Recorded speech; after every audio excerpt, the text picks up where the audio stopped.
Fallito anche l'ultimo tentativo di incontro con la Regione, i medici di famiglia della FIMG proclamano lo stato di agitazione, l'attacco si va verso la sanità privata anche nella medicina territoriale ed il Codacons lancia una battaglia legale contro le liste d'attesa. Attesa per la data dei funerali del 17enne di Bassano stroncato dalla meningite, la mamma: grazie Tommy per quello che ci hai dato, ti sentiamo in ogni momento, donati gli organi a 5 persone.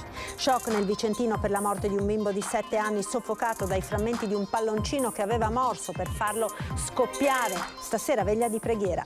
Tavolo sull'emergenza idrica a Roma, si va verso un decreto del governo e la nomina del supercommissario. Coldiretti, la siccità ha costretto gli agricoltori a cambiare tempi e quantità del seminato. 2 spaccati in meno di 24 ore, arrestato il ladro seriale che aveva preso di mira i bar del centro storico di Padova, incastrato dalle impronte. Sfrutta un gufo a Venezia per attirare i turisti e farsi pagare dei selfie, il proprietario denunciato dai carabinieri che ora hanno liberato il gufo. Arriva la Coppa del Re su Telenord-Est, emittente del gruppo Media Nord-Est. Questa sera alle 21 la partita Osasuna Athletic Bilbao, domani l'appuntamento con il grande classico Real Madrid-Barcellona. Ben ritrovati con l'edizione del Veneto dei nostri telegiornali. La sanità in primo piano, fallito anche l'ultimo tentativo di incontro con la Regione. I medici di famiglia aderenti alla FIMG proclamano da oggi lo stato di agitazione. L'accusa si va verso la sanità privata anche nella medicina territoriale. Sentiamo. Abbiamo provato di tutto come FIMG, responsabilmente e con molta pazienza, di interloquire con la Regione. Ieri abbiamo avuto un incontro su nostra richiesta con l'assessore, abbiamo capito che abbiamo fatto pochi passi avanti. È muro contro muro tra Regione e i medici di famiglia aderenti alla FIMG, il 70% dei circa 3.000 professionisti veneti che dopo l'ennesimo nulla di fatto hanno deciso di passare all'azione. Ci si è promessi di ritrovarsi all'ennesimo tavolo tecnico per l'ennesimo documento. Ecco, questo gioco al massacro noi non ci siamo più e quindi ecco perché lo stato d'agitazione che parte da oggi e che presume un'interruzione dei rapporti con la Regione e con le aziende sociosanitarie. Vogliono spiegare cosa accade a sindaci e cittadini. Non si parla ancora di sciopero per responsabilità nei confronti dei pazienti. Il rischio è la privatizzazione della sanità veneta. Dove si infilano tutti i soggetti privati, societari, società finanziarie, cooperative più o meno, associazioni, dove non c'è la gestione della sanità e il controllo di qualità anche di questi soggetti, c'è un mercato che è il contrario ovviamente della qualità e dell'appropriatezza.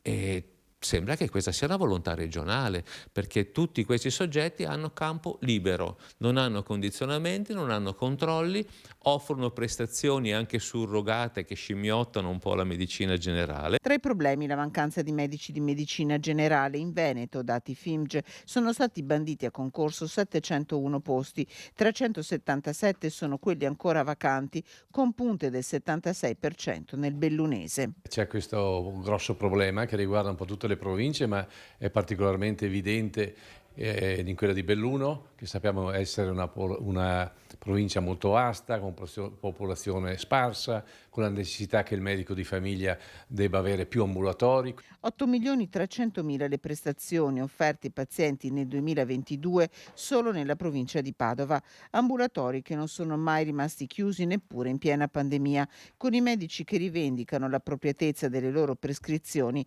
per cui ricevono un premio dalle ULSS a obiettivi raggiunti. Ci vengono anche retribuiti questi obiettivi, per cui non si capisce qual è la verità dentro questa situazione, perché o da una parte siamo inappropriati e altrettanto impropriamente la Regione attraverso le aziende ci riconosce dei soldi, oppure significa che non è vero che siamo inappropriati.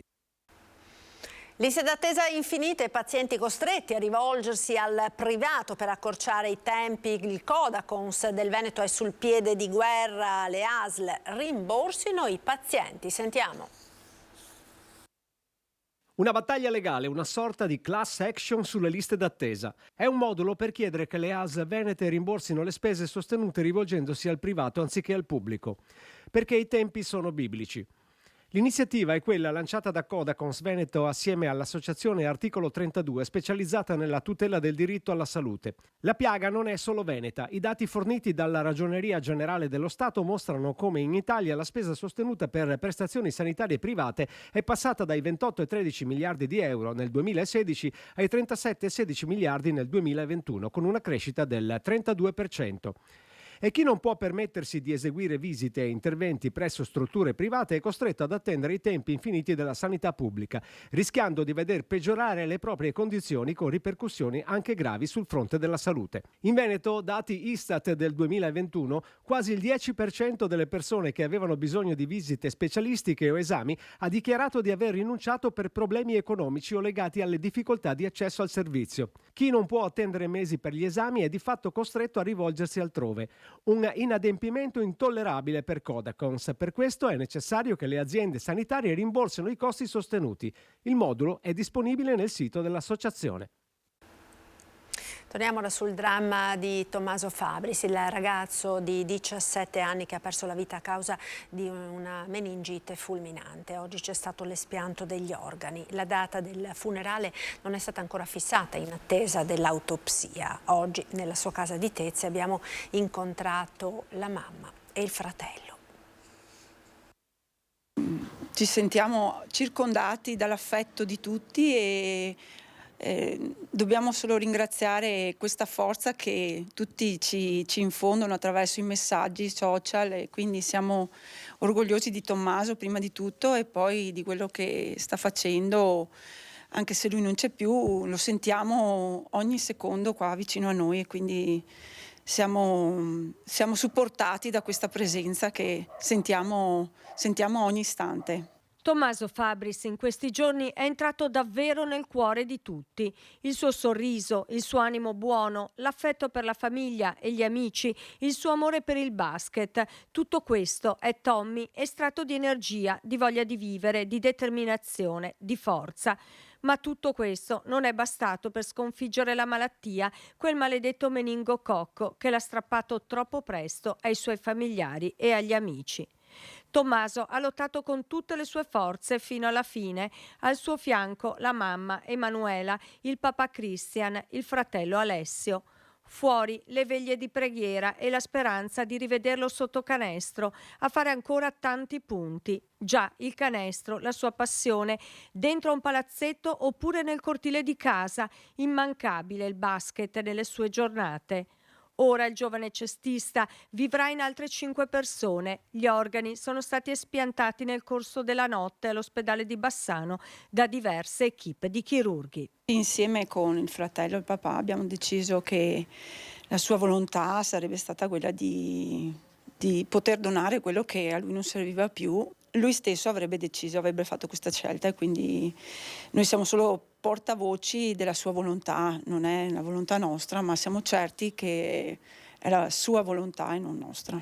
Tommaso ha fatto canestro nel cuore di tutti. Il suo amore in questi giorni si è propagato a macchia d'olio. Sono innumerevoli le testimonianze di affetto che giungono alla famiglia in queste ore. È un abbraccio senza fine, quello di Tommy, un abbraccio che non finirà mai.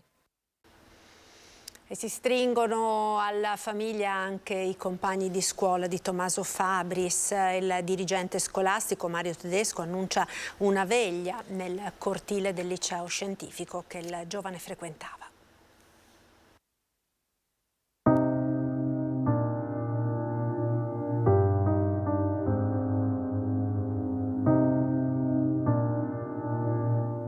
Come lo vuole ricordare? Beh, Tommaso era un ragazzo che non parlava molto, era un ragazzo che era molto essenziale nel suo modo di comunicare, però era un ragazzo molto attento alle cose che valevano nella vita. Un ragazzo molto concreto e direi anche un ragazzo buono. Con un sorriso il professor Giampaolo Carlesso ricorda Tommaso Fabris, il 17enne suo allievo che frequentava la 4ª classe a indirizzo sportivo del liceo scientifico Jacopo da Ponte di Bassano. La sua scomparsa improvvisa, inspiegabile, incomprensibile, causata da una meningite fulminante, ha lasciato sconvolti tutti, compagni, docenti, collaboratori della scuola, una pena enorme.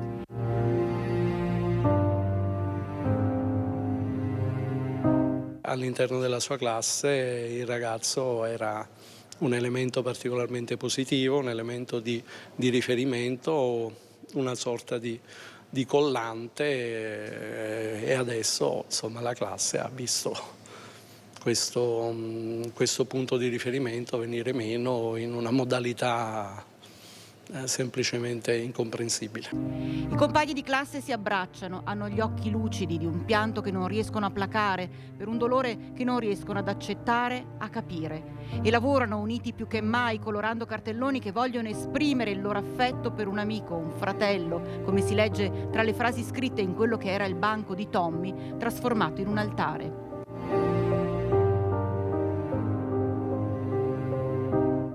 Intanto il dirigente scolastico annuncia un momento di condivisione per ricordare Tommaso Fabris in programma nel cortile del liceo scientifico venerdì mattina. Un momento in cui tutti potranno dare idealmente il loro abbraccio all'amico e compagno portato via da un soffio di vento.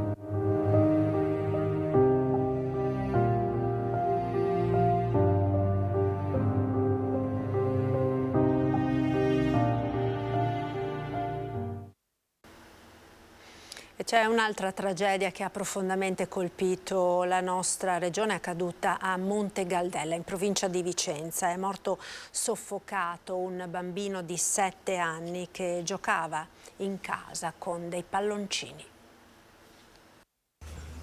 Alla fine, dopo 2 giorni di agonia all'ospedale San Bortolo, è morto Alessandro Di Lorenzo, il bimbo di 7 anni vittima di un incidente domestico. Oggi ne è stata dichiarata la morte cerebrale dopo essere stato soffocato dai residui di un palloncino scoppiato mentre veniva gonfiato.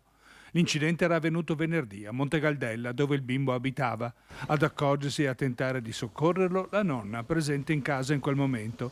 Inutile il pronto intervento dei sanitari del SUEM che hanno provato a rianimarlo. Al pronto soccorso Alessandro era arrivato già in coma. La mancanza di ossigeno aveva già compromesso gli organi vitali. Immediato lo sconcerto e il dolore per la tragedia che ha scosso tutti in paese, soprattutto i compagni della scuola primaria.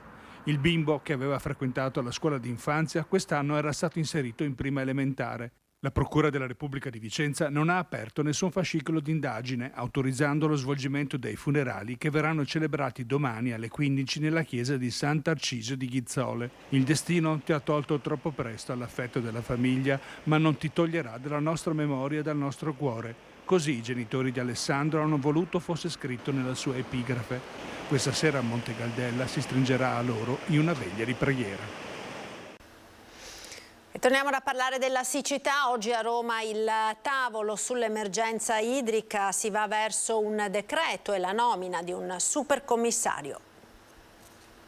Dopo il Covid e la siccità, la vera nuova emergenza, il governo, impegnato oggi in un tavolo straordinario, ha annunciato un decreto legge che istituirà un commissario, la creazione di una cabina di regia e la semplificazione delle procedure per attuare i primi interventi. 8 miliardi sul piatto, soldi, ha ribadito il ministro Lollobrigida, che erano già a disposizione ma che la burocrazia ha impedito fino ad ora di spendere, da qui la necessità di semplificare. Secondo Coldiretti sono circa 300.000 le imprese agricole che si trovano nelle aree più colpite dall'emergenza. L'associazione in Veneto ha annunciato una prima contrazione dei terreni destinati all'agricoltura. Ma la grossa preoccupazione, se non dovesse cambiare, è diminuzione di terreni destinati alla barbabietola, diminuzione di altri appezzamenti destinati all'orticoltura, che richiede molta energia e molte spese per riuscire a farlo.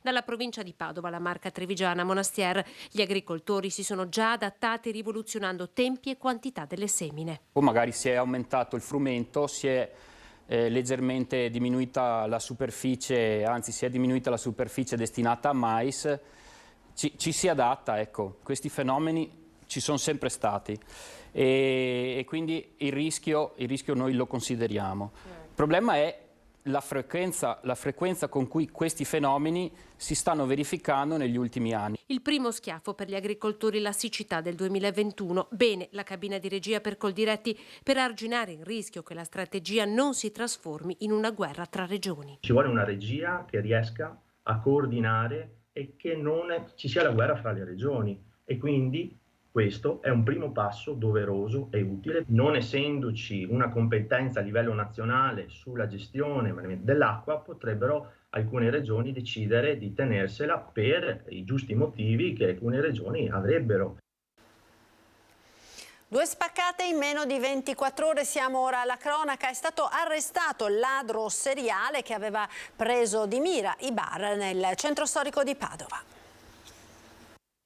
Questa volta è stato fermato mentre stava scaraventando a terra un registratore che aveva appena sradicato dalla cassa dell'ennesimo locale che aveva deciso di razziare. È stato arrestato nella notte il ladro che in meno di 24 ore ha svaligiato 2 locali del centro storico di Padova. È un camerunense di 28 anni senza fissa dimora con numerosi precedenti. Il giovane è anche il responsabile della spaccata al bar Elisse di Corso Umberto I, svaligiato all'alba di martedì. I rilievi della polizia scientifica hanno permesso di incastrare il ladro. Le impronte rilevate sulla finestra sfondata combaciano. Il titolare del locale era convinto che si trattasse di un professionista. Per scavalcare in questa posizione è un atleta e ha tolto il cassetto dalla cassa, l'ha sventolato per terra per poterlo aprire in maniera pazzesca. Alla fine quanto le hanno portato via, signor Righetti? In fondo cassa circa si gira sui 100 euro al massimo. E di danni invece quanto? I danni, qua il vetro quanto sembra è già preventivo sui 500 euro. Più la cassa, sì, un cassetto della cassa davanti a 80 euro. Ecco. E più una giornata di lavoro persa. Esatto, perché lei ieri ha deciso di star chiuso. Sì, ho deciso di stare chiuso così per ragioni personali. Dopo il colpo in Corso Umberto, il 28enne era fuggito in bicicletta. A mezzanotte però è tornato in azione, questa volta prendendo di mira un locale di via Cavazzana vicino a Prato della Valle. Un passante però ha notato l'uomo mentre con un sasso infrangeva la vetrina del bar e ha allertato la polizia che è arrivata mentre stava ancora scardinando la cassa. Il 28enne è stato arrestato in flagranza, è accusato anche del furto di Corso Umberto, ma sono in corso le indagini per capire se abbia commesso anche la spaccata ai danni dell'Amsterdam Caffè la notte tra domenica e lunedì, visto che le modalità del furto sono identiche. Ed ora pochi secondi di pubblicità, ci rivediamo tra pochissimo. Edizione del Veneto, rieccoci in diretta, andiamo ora a Venezia dove proseguono in lista di Spagna i lavori di ripristino della maxi falla apertasi in un tubo portante dell'acquedotto.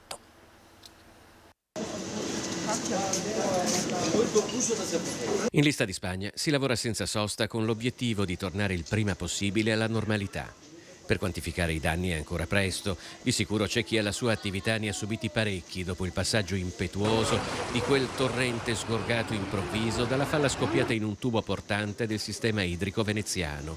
Un torrente che si era fatto precedere da poche, flebili ma inequivocabili avvisaglie. Io ho visto un rigagnolo, però poi andando verso il centro della strada e guardando meglio ho visto che questo rigagnolo stava diventando un piccolo torrente che è stato sempre un crescente di acqua. Marta gestisce un'attività poco distante dalla voragine che ora si lavora per colmare. Nelle ore frenetiche che hanno seguito la rottura del tubo, una squadra di vigili del fuoco ha anche controllato la stabilità dei palazzi più interessati dall'inondazione. La potenza del fenomeno aveva infatti fatto cedere la strada in vari punti, anche con delle persone sopra. A un certo punto io ho visto la ragazza Quarzia che purtroppo gli ha ceduto i masegni sotto i piedi e quindi d'istinto mi sono buttato perché vedendo una ragazza in acqua bisogna non ragionare e salvarla. Senta, quanto era profondo sotto?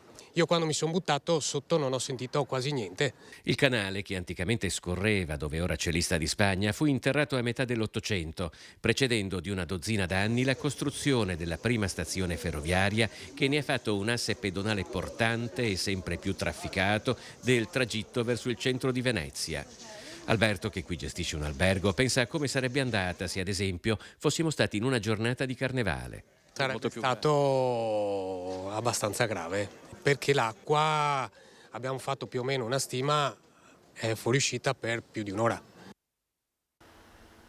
I carabinieri hanno liberato e messo al sicuro quel gufo costretto a farsi scattare i selfie con i turisti sul ponte dell'Accademia, che era stato salvato dagli agenti della polizia locale, che l'avevano poi consegnato ai veterinari dell'ULSS 3 per poi riprenderlo in consegna. Il gufo veniva utilizzato dal proprietario ucraino per attirare e adescare i turisti che poi pagavano per farsi foto. Quando è stato preso era stremato. Ora, su disposizione della Procura di Venezia, i carabinieri l'hanno portato al Petty Rosso di Modena, dove ha trovato un ambiente adeguato. Il proprietario è stato denunciato. Lo sport ora, perché inizia questa sera con la partita Osasuna Athletic Bilbao, l'appuntamento con il grande calcio spagnolo su Telenord Est. Domani sera invece sarà la volta di Real Madrid-Barcellona, il classico della Liga spagnola. Il gruppo Media Nord Est ha acquisito in esclusiva, in chiaro, i diritti per la fase finale della Coppa del Rey, l'equivalente italiana della Coppa Italia. Le squadre spagnole più forti, impegnate per conquistare il prestigioso trofeo, saranno visibili quindi comodamente da casa grazie al gruppo Media Nord Est, che le trasmetterà nel suo canale Telenord Est, da sempre votato al calcio e allo sport. Ed è tutto per questa edizione, grazie per essere stati con noi, vi lascio come sempre alle previsioni del tempo. Arrivederci.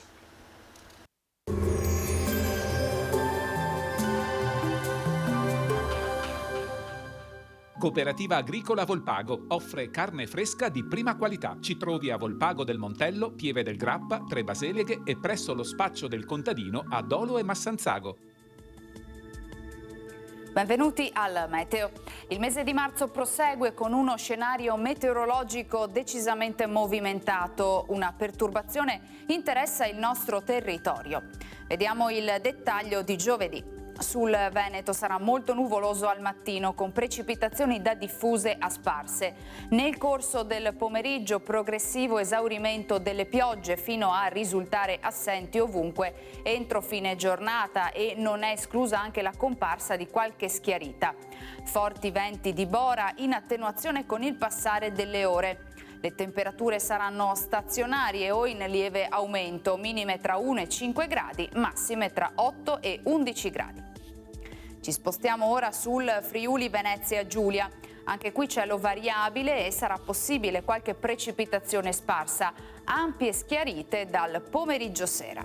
Venti sostenuti da nord-est, temperature minime tra 3 e 6 gradi, massime sui 10-12 gradi.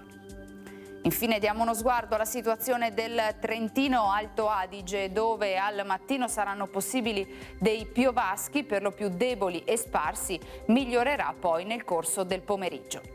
Temperature minime intorno ai 2 gradi, massime sui 9-10 gradi all'incirca.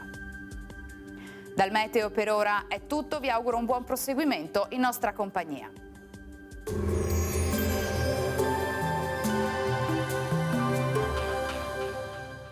Cooperativa Agricola Volpago offre carne fresca di prima qualità. Ci trovi a Volpago del Montello, Pieve del Grappa, Tre Baseleghe e presso lo spaccio del contadino a Dolo e Massanzago.